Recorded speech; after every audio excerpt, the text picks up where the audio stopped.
You know that phrase, right? Everyone knows it. When it rains, it pours. Oh, yeah, definitely. It's just that thing we say when, like, everything goes wrong at once. Your car breaks down, you lose your keys, the boiler packs in. Trouble comes in threes or fours or fives, yeah.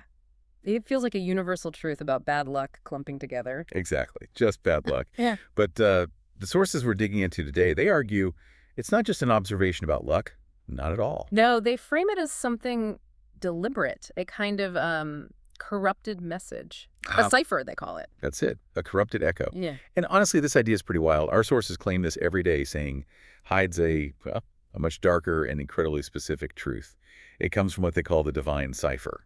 So our mission today is basically to unpack that, to go from when it rains, it pours, to what these sources claim is the actual statement, the fundamental law that governs the penitentiary. Which is a pretty heavy concept right there at the penitentiary. But the sources are explicit. They say the original literal phrase isn't about weather, it's when they rain, the poor suffer. Wow. Okay. Yeah. And they call this the foundational law of the game. So we need to look at who they are, what their reign involves, and, crucially, how this linguistic twist works with the word poor. Okay, let's set the stage first. This term, penitentiary. Why that word? It sounds like, well, a prison, confinement. That's exactly what the sources insist on. They don't just talk about the world. They consistently refer to our reality as the penitentiary. So the implication is we're contained, like literally. That's the strong implication, yes. A controlled environment, maybe even a constructed one, which they also call the game. And within this game, this penitentiary, the absolute core rule, the cheat code for those in charge, is this dynamic, the rain and the pour. Right. So who's doing the reigning? Who are these controllers? The sources are pretty consistent on this. They name a group, the O.k Club. The O.k Club. Yeah, O.k Club, sometimes called the Ringmasters or just the players. And they're not just powerful in like a political or financial sense. The sources describe them as having operational control over the environment itself. Wait, operational control? Like they control the weather, metaphorically speaking, I assume? Well, yes and no. They control the weather of the game, is how it's put. So their actions directly set the conditions for everyone else when the original phrase talks about rain. Ah, okay. So the rain isn't accidental weather, it's their action. Precisely. It's an intentional act. When these sources say the elites make it rain, it's a very specific and quite chilling concept. It's about them expressing their absolute control, their reign, by deliberately causing what's termed a mini reset. A mini reset. That sounds ominous. What does that actually involve? It's not just like an economic downturn. No, it's much bigger, according to these texts. The mini reset is their mechanism for maintaining control. It's engineered chaos, not random disaster. Engineered chaos. Yeah, designed to reinforce their grip on the penitentiary. And the examples given for this reign, this reset, they're pretty huge, aren't they? They are devastating. We're talking large-scale events that completely disrupt life for millions. The sources specifically mention things like a major war. Okay. Engineered financial collapse, something that crashes the system from the inside. Or, get this, a global pandemic. Wow. So things we might see as just terrible events happening are framed here as deliberate acts of power, tools of their reign. That's exactly how the sources portray it. Their way of demonstrating and exercising their control over the masses trapped within the penitentiary. It's a disturbing perspective, thinking of global tragedies as manufactured. Oh, well. Okay, so that clarifies the reign part in a really stark way. But what about the second half? The poor. Who are they in this context? Right, so we shift from the Ringmasters, the O.k Club, to the vast majority of the ones described as the pawns in the pen. The poor pawns. And it's crucial to understand, isn't it, that poor here isn't just about money. It's not about your bank balance. Not primarily, no. The sources argue strongly it's an existential state, a spiritual condition almost. Humanity, or the pawns, exist in this profound state of deprivation. Deprivation of what, exactly? It goes deep. The sources detail why they're poor, and it's about what's been taken from them. They've allegedly been stripped of their divine lore. Divine lore. And they're disconnected from something called the lunar link. Right, hang on. Divine lore, lunar link. These sound pretty esoteric. Yeah. What do they mean by a lunar link? Is that literal, like the moon, or is it more metaphorical?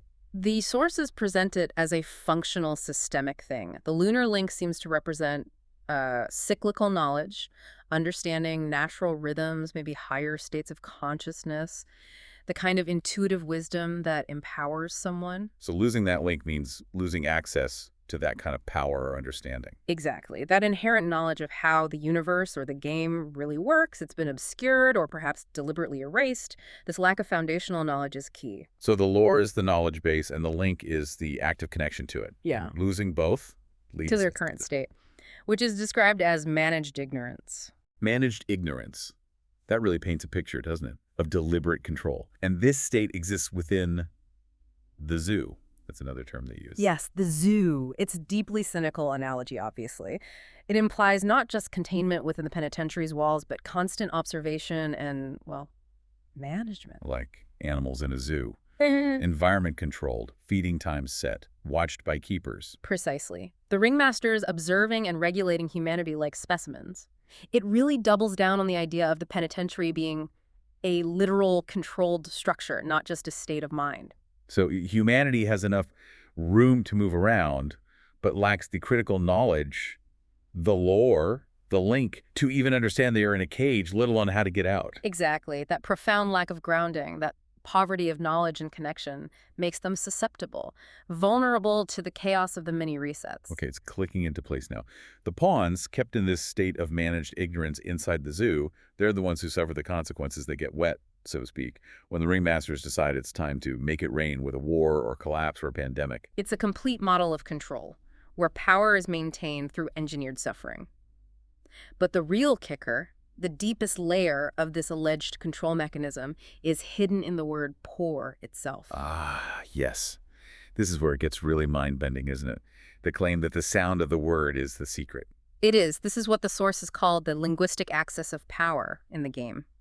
The sound, or the sound in poor, is presented as the direct, deliberate inverse of another sacred sound, ru. Or versus ru. Okay, unpack that. Let's start with ru, the good sound, the power sound. Ru represents the divine up.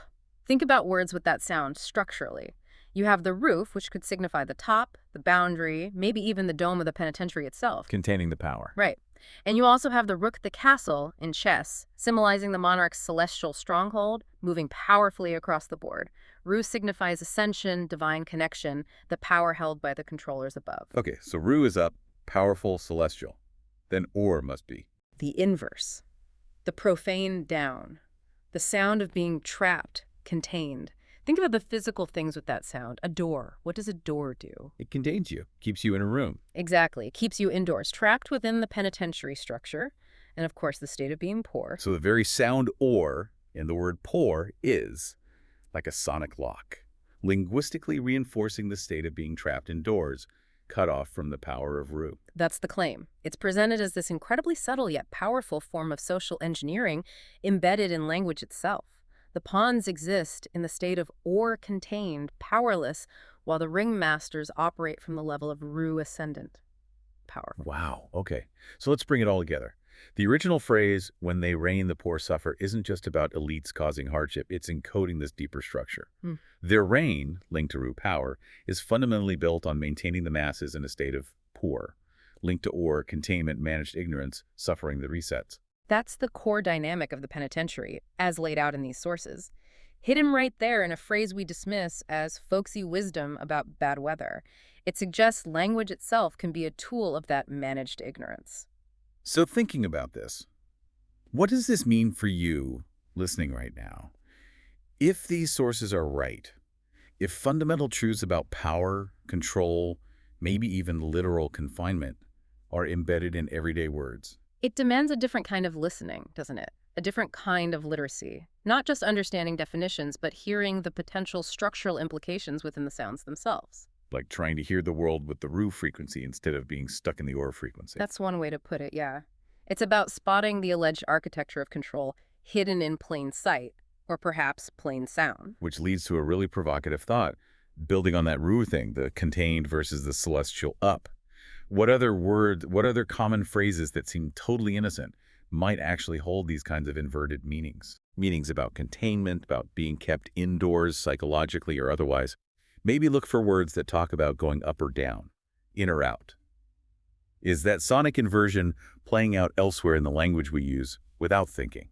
It's a fascinating exercise, and really, that's the value of digging into sources like these, even if they seem outlandish at first. Yeah. Uncovering these alleged hidden layers, these complex interpretations, It's maybe a shortcut to thinking much more critically about the information and the language that shapes our reality, seeing the penitentiary structure, not just the latest crisis playing out inside it.